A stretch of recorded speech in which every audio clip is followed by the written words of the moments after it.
A young billionaire feeds a homeless girl without knowing she's his missing daughter. What happens next is unbelievable.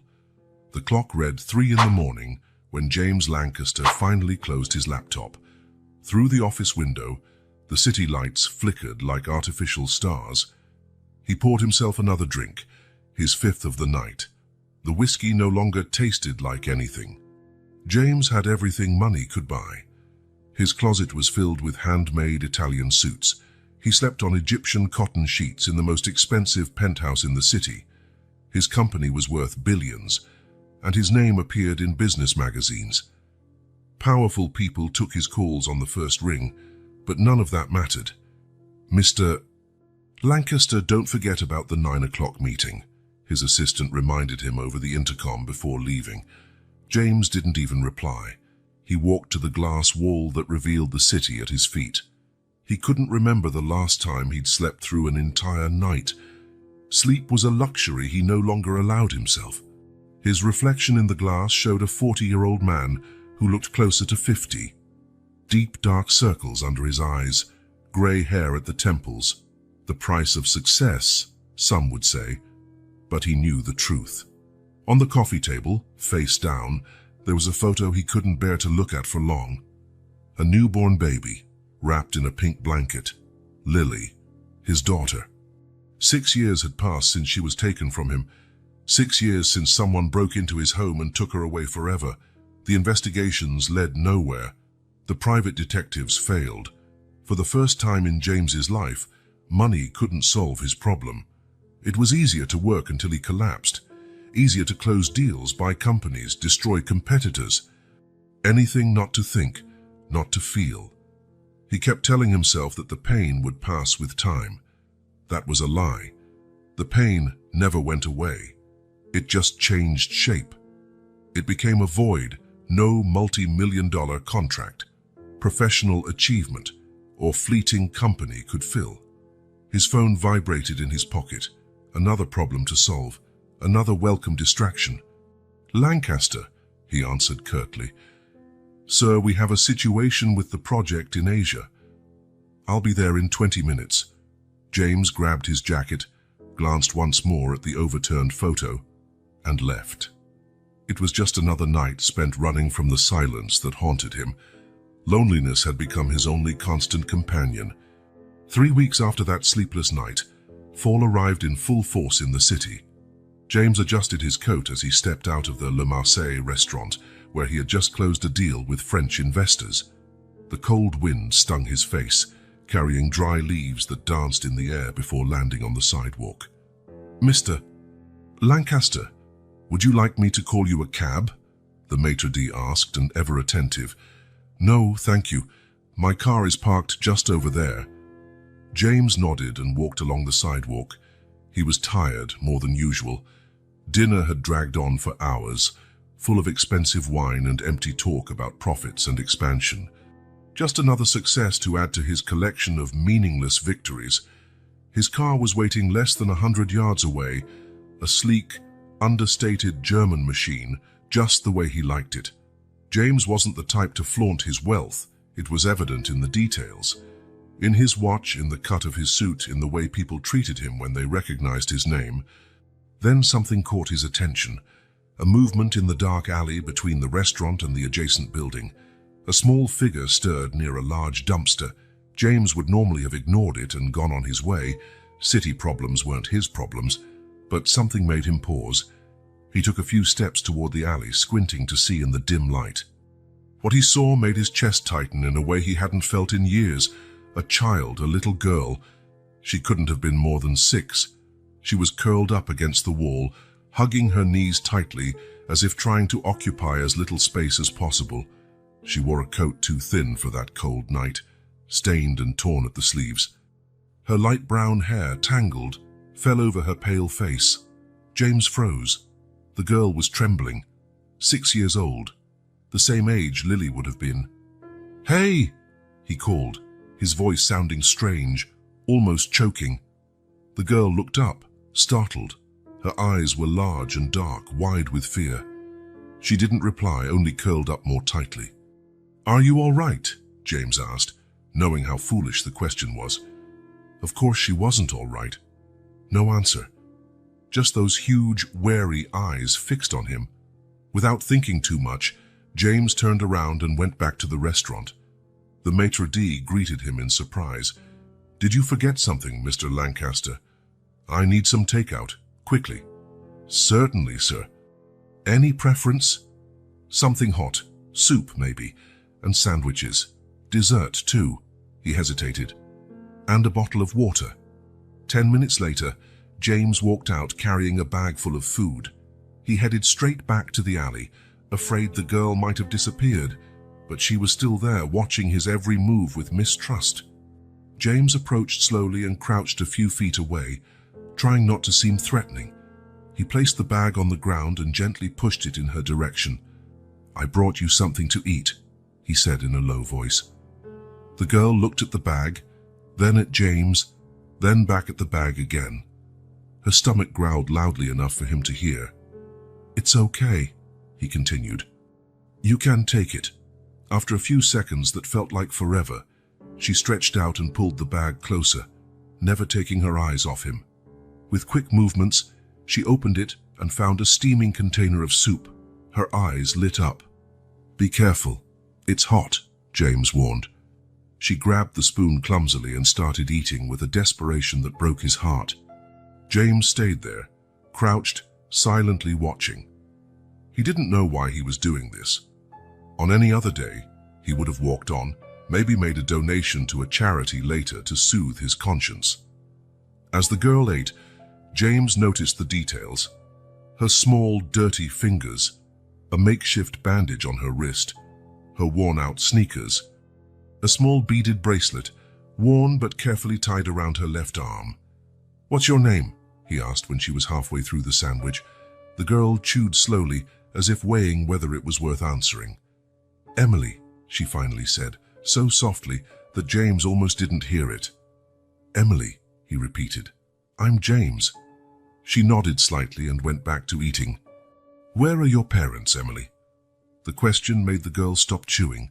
Her eyes filled with something James recognized instantly, the same emptiness he saw in the mirror every morning. "I don't know," she replied. "Are you here on your own?" Emily shook her head. "Margaret and Robert are working. They'll be back later." She pointed to the back of the alley. "We live back there." James looked in the direction she indicated and noticed, for the first time, a small makeshift area behind stacked boxes. There were blankets, a few plastic bags with belongings, a broken flashlight. "Are they your parents?" "No," Emily said, taking the water bottle, "but they take care of me." James felt a pang in his chest. The night was getting colder. Instinctively, he removed his own scarf, pure cashmere, probably worth more than everything this child possessed, and offered it to her. "It's cold. Take this." Emily hesitated, looking at the scarf like it was something alien. "It's really pretty," she said, not touching it. "And now it's yours," James insisted. Carefully, she reached out and took the scarf, running her fingers over the soft fabric as if it was something precious. "Thank you," she murmured, wrapping it around her neck. The scarf went around twice, and there was still some left over. An awkward silence settled between them. James didn't know what to do next. Logic told him to call social services, the police, someone who could help the child, but something stopped him. Those eyes. There was something familiar he couldn't explain. "Emily, how old are you?" "6, she replied, confirming what James had guessed. 6 years old. Exactly how old Lily would be. "Do you live here?" "In this alley?" Emily shrugged, as if it were no big deal. "Sometimes, other days we go to the park if it's not too cold." James felt his stomach drop. In the same city where he owned an apartment with more rooms than he used, this child slept in alleys and parks. "Emily, is there some way I can help you? Maybe take you and your friends somewhere warmer tonight." Her face hardened with immediate distrust. "No, thank you," she said, edging away. "Margaret said never to go with strangers." James raised his hands in surrender. "Margaret's right. It was just an idea." At that moment, they heard footsteps approaching the alley. Emily stood up quickly, fear apparent on her face. James also rose, instinctively placing himself between the girl and whoever was coming. A middle-aged woman appeared, carrying plastic bags. Upon seeing James, her weathered face contorted in alarm. Seeing Emily behind him, she dropped the bags and ran toward them. "Emily, stay away from him," the woman shouted. "Margaret, no, he's nice," Emily replied. "He brought food." "Look." The woman, Margaret's apparently, stopped a few feet away, studying James with suspicious eyes. Her graying hair was tied back in a messy bun, and her face bore signs of a hard life. She wore multiple layers of clothing, all worn but clean. "Who are you?" she asked bluntly. "James Lancaster. He gestured vaguely at the bag of food. "I saw Emily here alone and thought she might be hungry." Margaret continued to size him up, as if deciding whether he was a threat. "Lancaster? From Lancaster Enterprises?" James nodded, surprised she knew him. Margaret let out a bitter laugh. "What's a man like you doing, giving food to a homeless kid?" The question caught him off guard. What was he doing after all? Why had he stopped? Why did he care? "I just wanted to help," he answered honestly. Emily ran to Margaret, showing her the scarf. "Look what he gave me, Margaret. It's so soft." Margaret's expression softened slightly at the girl's excitement. She touched the scarf and looked back at James with a new look, not so much distrust but curiosity. "Well, thank you for the food, Mr. Lancaster, but I think it's time for Emily to call it a night." James nodded, feeling strangely reluctant to leave. He looked at Emily once more, at those big eyes that seemed to hold a mystery he couldn't decipher. "Can I come back sometime? Maybe bring more food?" Margaret raised an eyebrow, clearly surprised. Emily, on the other hand, broke into a small smile, the first he had seen, revealing a gap where a baby tooth had fallen out. "Can you make mac and cheese?" the girl asked. James, the man who dined in Michelin-starred restaurants worldwide and had personal chefs at his disposal, smiled back. "I can learn," he replied. As he walked to his car, James felt something odd stirring in his chest, a feeling he hadn't experienced in 6 years, something almost like hope. James Lancaster lived in a world of quarterly results, billion-dollar acquisitions, and board meetings. The people in his orbit were categorized simply useful or disposable.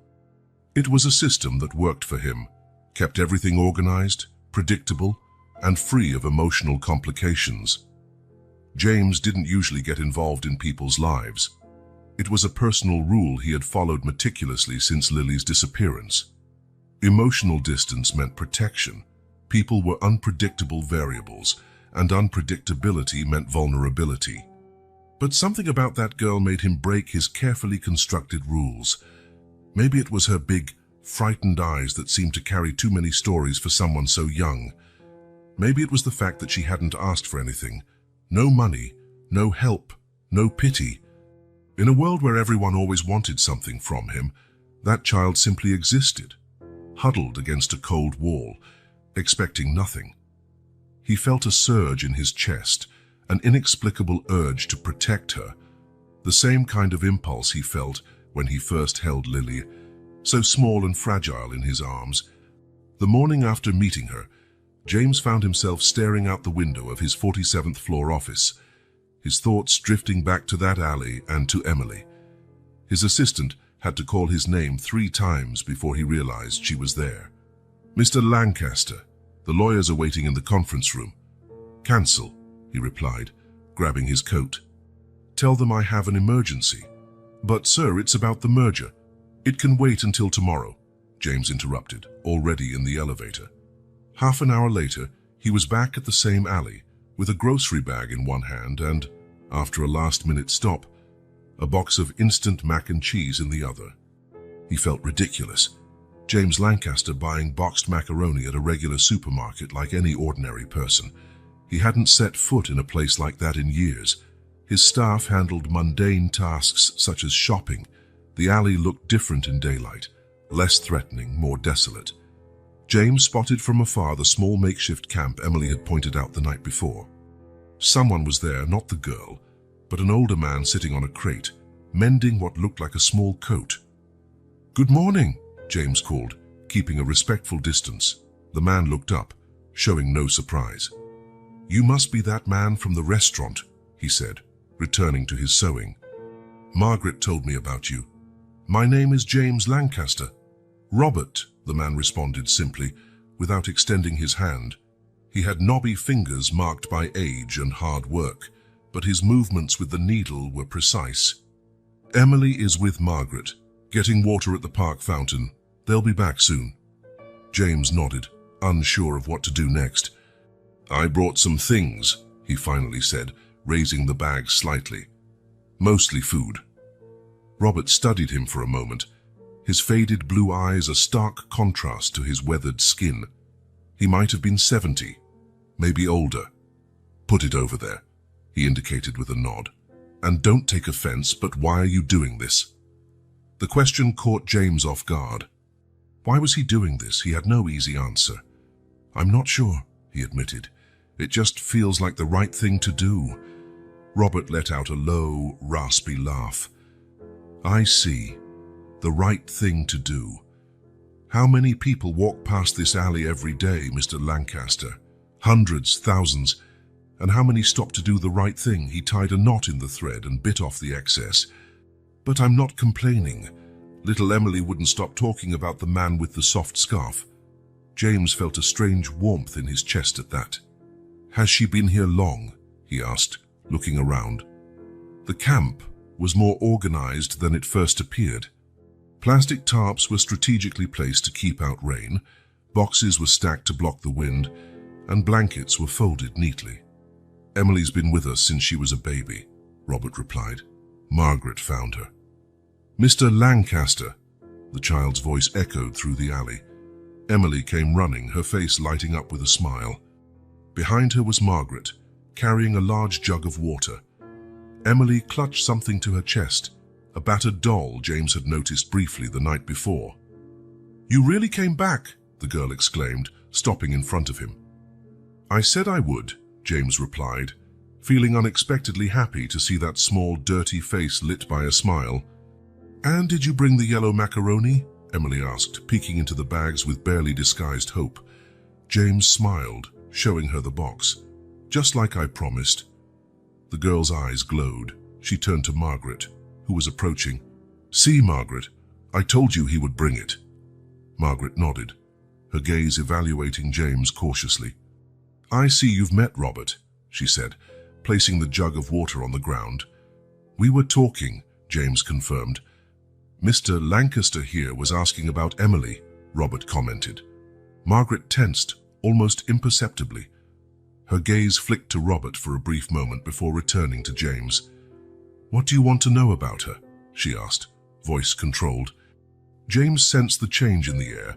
There was protectiveness in that question, maybe even fear. He raised his hand slightly, in a gesture of peace. "Nothing specific. Just curious. Robert mentioned you found her as a baby." Margaret relaxed a bit, though her eyes stayed alert. "It was almost 6 years ago," she said, sitting on a crate. "I was in Central Park, sleeping on a bench hidden behind some bushes. I woke up to a weak little cry. I thought it was a cat, but it was a baby. No more than a few months old, wrapped in a thin blanket, with that doll by her side." She pointed to the worn toy in Emily's arms. "There was no one around." "No note, nothing. And you just picked her up?" James asked, unable to hide his surprise. Margaret looked at him directly, defiance in her eyes. "What would you suggest I should have done? Left her there to freeze or be taken by someone with bad intentions?" "No, of course not," James hurried to say. "I'm just surprised. Many people would have called the police or social services. I've been through the system, Mr. Lancaster," Margaret replied, her voice growing bitter. "I grew up in foster homes. Trust me, it's not always better than the streets." She looked at Emily, who was now playing with her doll a few feet away, oblivious to the adults' conversation. "And who would believe a homeless woman? They'd probably think I stole her." James nodded, understanding. Suddenly, he felt ashamed of his initial judgment. "What you did was admirable," he said sincerely. "Taking care of a child in these conditions." "We do the best we can," Robert intervened. "Margaret gets temporary cleaning jobs. I have a small pension. It's not much, but Emily's never gone hungry, and there's always someone watching out for her." James looked at the two of them, this older man with knobby hands and the middle-aged woman with watchful eyes, both skinny, wearing worn clothes, living in an alley, yet pouring everything they had into a child who wasn't theirs by blood but by choice. He was impressed by the love and care this improvised family provided the girl, despite their struggles. It was more than many children got in traditional homes. "Have you ever tried to find her biological family?" James asked. Margaret and Robert exchanged looks. "At first, yes," Margaret said. "We asked around, kept an eye on the news about missing babies. But nothing came up, and after a few months," she shrugged, "she was already ours." "And you named her Emily?" "Actually, no," Robert said. "She was already responding to that name when Margaret found her. There was an E stitched on the blanket. We figured it was Emily or Emma, and she seemed to prefer Emily." James felt a strange chill go through him. Lily wasn't his daughter's official name.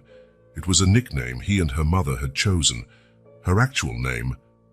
"Mr. Lancaster," Margaret interrupted his thoughts. "Are you okay? You look pale." "I'm fine," he answered automatically. "Just touched by your story." In the days that followed, James went back. Once, twice, then nearly every day. He began to learn the routine of this small, improvised family. He found out that Robert had been a history teacher before losing everything to gambling, that Margaret had a knack for storytelling and made Emily laugh with her invented tales about princesses living in cardboard castles and dragons that only ate vegetables. He discovered Emily loved to draw, and that Robert kept every scribble as if it were a masterpiece. He saw how Margaret taught the girl to read using discarded books she found in trash bins near schools. He witnessed the joy in the little one as she learned new words, even though her notebook was made up of stapled blank newspaper sheets. Over time, James started spending more hours with Emily and the others, trying to understand their routines and challenges. He was surprised by how complex life on the streets was, the strategies for getting food, the safe places to sleep, the dangers to avoid. Without making a scene, he started bringing things, first just food and water, then new blankets, a small battery-powered heater, warmer clothing. He made sure to do it discreetly, respecting Robert's pride and Margaret's initial mistrust. "It's not charity," he insisted when Margaret protested. "It's just sharing." She didn't seem entirely convinced, but accepted for Emily's sake. One afternoon, James arrived with a small art kit, colored pencils, paper, some crayons. Emily's eyes widened as if he had brought a treasure. "Is this for me?" she asked incredulously. "Sure," James replied. "I heard you like to draw." The girl picked up a red pencil carefully, as if it were something fragile and precious. "Can I draw now?" "It's yours," James smiled.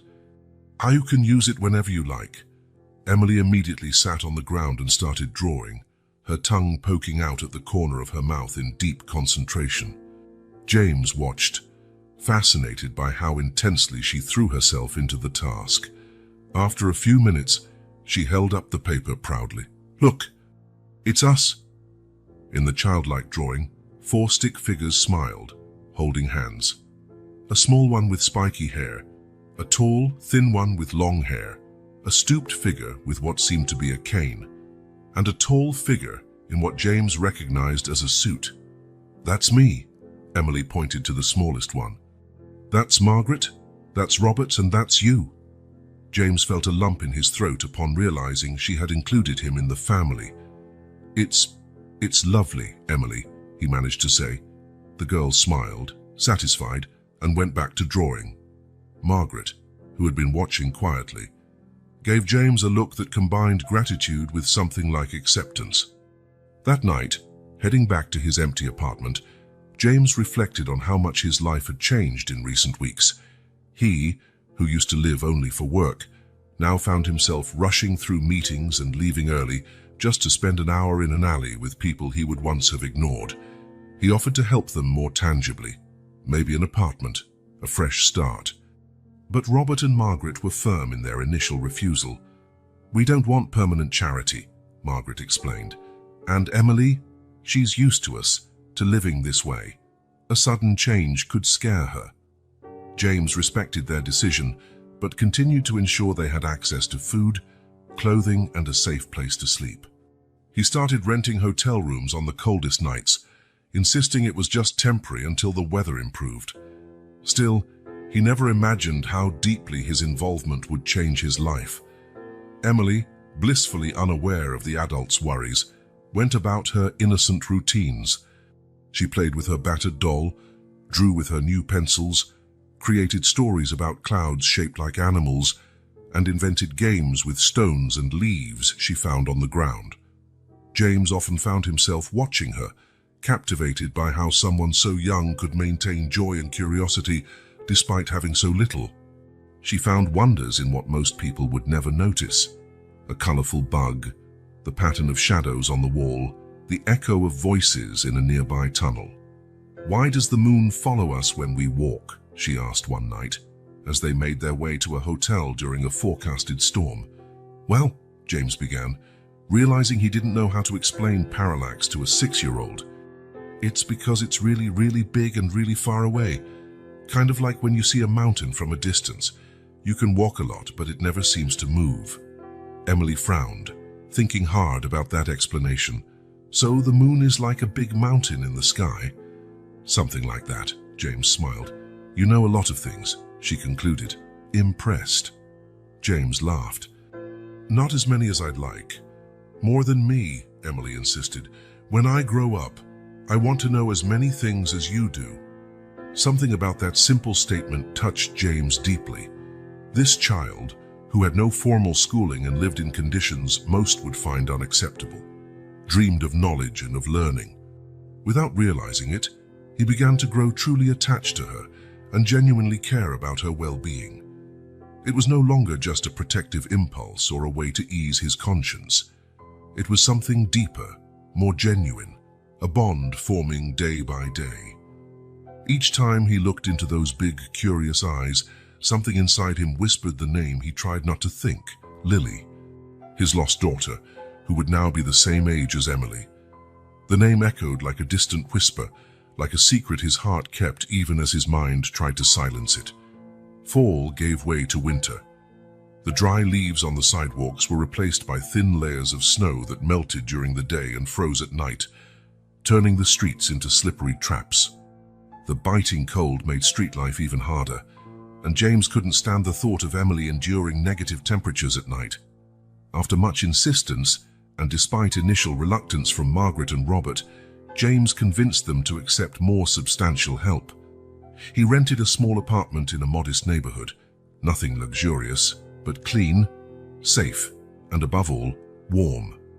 It had 2 bedrooms, a cozy living room, and a small kitchen.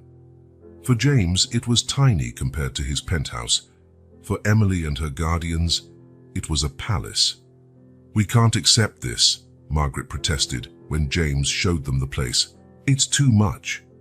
"It's temporary," James insisted, "just until spring. Then you can decide what to do." Robert, always pragmatic, surveyed the apartment critically before nodding slowly. "For the kids' sake," he said, "but we'll pay rent when we can." James agreed, knowing their pride was important to them. They set a symbolic amount Robert insisted on paying with his small pension. Emily, however, didn't hide her joy. She ran from room to room, marveling at the functioning light switches, the hot water from the faucets, and especially the small bedroom that would be hers, the first real bedroom she'd ever had. "Look, Lily," she exclaimed to her worn doll. "We have a real house now." Every day that passed, James grew closer to the girl. His visits to the small apartment became part of his routine. He came by after work, bringing groceries, educational toys, or just to spend a few hours in the company of this improvised family who were filling a void in his life he no longer knew how to name. Emily always greeted him with enthusiasm, running to the door as soon as she heard his signature knock. To his surprise, James discovered he enjoyed things he had never valued before. Helping Emily with the basic lessons Margaret had begun teaching her, playing second-hand board games, or simply sitting at the table for a simple meal prepared by Robert, who turned out to be a resourceful cook despite limited ingredients. On a particularly clear night, James took Emily to the rooftop of the building. It wasn't very tall, just 6 floors, but offered a decent view of the city lights. The sky was clear, and a few brighter stars managed to pierce the metropolis's light pollution. "Wow," Emily whispered, her eyes wide as she took in the urban panorama. "It looks magical." James smiled, seeing the city through her eyes. The building lights, the moving cars, the bright signs, all took on new meaning when seen through Emily's childlike wonder. "When I was as little as you," James said, "my father used to take me to the roof of our house on weekends. We couldn't see much of the city from there, but the stars, they were amazing." "Was your dad nice?" Emily asked, always curious about James's life, which he rarely talked about. James thought for a moment. "Sometimes he worked a lot, just like I do. But when he was home, he tried to make up for lost time." "What about your mom?" "She died when I was young."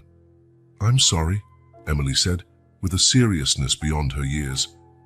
"I think mine did too." James looked at her, surprised at how directly she spoke about her likely orphanhood. "Margaret told me she found me alone," Emily went on, tracing patterns in the thin layer of snow on the ledge. "So I guess my mum died, or maybe she didn't want me." She shrugged with a resignation that broke James's heart. Sometimes things aren't that simple," he said carefully. Emily looked at him, waiting for him to go on. James hadn't planned to open up. The words just slipped out, as if an internal dam had burst after years of pressure. "I had a daughter," he began, his voice low, almost a whisper. "She would be your age now, but someone took her from me when she was still a baby. Since then, I've never seen her again." The silence that followed was almost tangible. James kept his eyes on the city lights, unable to face Emily. He hadn't talked about Lily to anyone in years, not to therapists, not to the police who eventually gave up the case, not even to himself in his loneliest moments. Emily said nothing for several seconds. Then, in a simple, natural gesture, she reached out and held James's hand. It was a brief touch, almost fleeting, but so charged with understanding and empathy that James felt his heart warm, melting some of the ice that had encased it for so long. "Maybe someday you'll find her," Emily said finally, with the simple hope only a child could offer. James swallowed hard, unable to respond. How could he explain to a 6-year-old the pain of a loss that never healed? How could he talk about investigations that led nowhere, about years of waiting without results, about hope destroyed again and again? "Maybe," was all he could say. That night, driving back to his empty apartment, James realized how much he'd just revealed to Emily. Somehow, that little girl had the key to a compartment in his heart that had been locked for years. In the following weeks, James stepped up his assistance to Emily's family. He provided new, proper winter clothes, warm coats, waterproof boots, gloves, and hats. He stocked their kitchen with groceries, made sure there was always nutritious food in the fridge and cupboards. He hired a discreet doctor to give them checkups, especially Emily, who had never received proper medical care. To his surprise, Margaret and Robert started accepting his help with less resistance. Maybe they realized James's generosity wasn't out of pity or a sense of superiority, but genuine affection that had grown among them all. Robert, in particular, seemed to have formed an unlikely friendship with James. The two men, so different in their life paths, discovered a common interest in chess.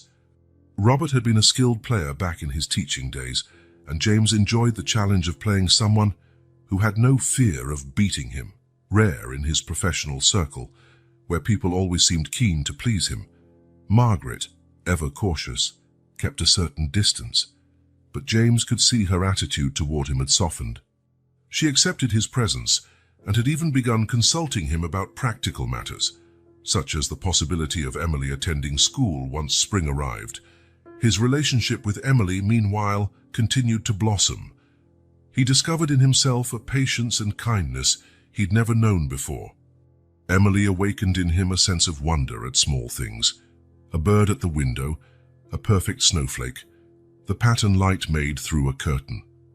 Gradually, they built a bridge over the gulf between their worlds. Sometimes James imagined what it would be like if Emily were truly his daughter, if somehow she were Lily, miraculously returned. The idea was as painful as it was comforting. It happened during one of those carefree afternoons, while they were playing in the small living room. Emily was building a tower with colorful blocks James had brought. It was warm in the apartment, and she wore just a short-sleeved t-shirt Margaret had found among donated clothes. James was sitting on the floor next to her, handing her blocks as she asked for them. Emily stretched to reach a particularly distant red block. As she did, her shirt slipped a bit off her left shoulder, revealing something that made James's heart race. A small birthmark. It wouldn't mean much to most people, just a tiny reddish patch, slightly raised, the size of a small coin. But to James, it was as if the world had stopped turning for an instant. He held his breath. It was the same mark Lily had, in the exact same spot, on the upper left shoulder, near the collarbone, a mark vaguely shaped like a half-moon or a small comma, a mark James knew like the back of his hand, because he used to kiss it every night before laying his baby daughter down to sleep in the few months they had together. Shock hit him with the force of an electric current. His heart pounded so hard it felt like it might leap out of his throat. His hands began to tremble slightly. "James, are you okay?" Emily's voice seemed far away, muffled by the roar of blood in his ears. She was staring at him, concerned, her head tilted in a gesture that now, he realized, was exactly like Claire's, the mother of Lily. "I'm fine," he managed, forcing himself to breathe normally. "I just remembered something I have to do later." Emily shrugged and went back to her tower, unaware of the emotional storm raging inside him. He held himself together with superhuman effort. His mind raced, evaluating the possibilities. Coincidence? How many children had birthmarks? Millions, probably. And how many had exactly this one, in that exact location? And how many of those would be exactly the same age Lily would be now? And how many had been found abandoned just months after his daughter's disappearance? The math of coincidence made it almost impossible. Unless... James watched Emily play, observing her movements and expressions. Now that his mind was connecting the dots, he began noticing similarities he might have missed before. The shape of her eyes, though the color was different, the way she furrowed her brow when concentrating, the little crooked smile when she was particularly pleased with something. Or was he just seeing what he desperately wanted to see? He couldn't jump to conclusions. He needed absolute certainty before letting himself hope. He had faced too many disappointments in the past 6 years, tips that led nowhere, sightings that turned out to be mistakes, hopes crushed time after time. As he watched Emily quietly hum while stacking blocks, James made a decision. He would do a DNA test. It was the only way to be sure. He wouldn't tell Margaret or Robert yet. He didn't want to raise unnecessary hopes or fears. The test would be done discreetly, without Emily knowing. The idea of collecting Emily's genetic material without her knowledge bothered him ethically, but his need to know the truth outweighed his qualms. If she really was Lily, if by some inexplicable miracle his daughter had returned to him, James shook his head, forcing himself not to get carried away by hope.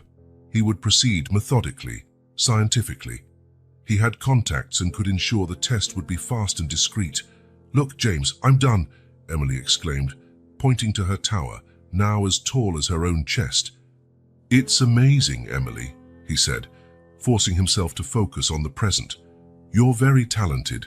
She smiled, that crooked smile that now struck him like a revelation. "Let's show Margaret and Robert when they come back."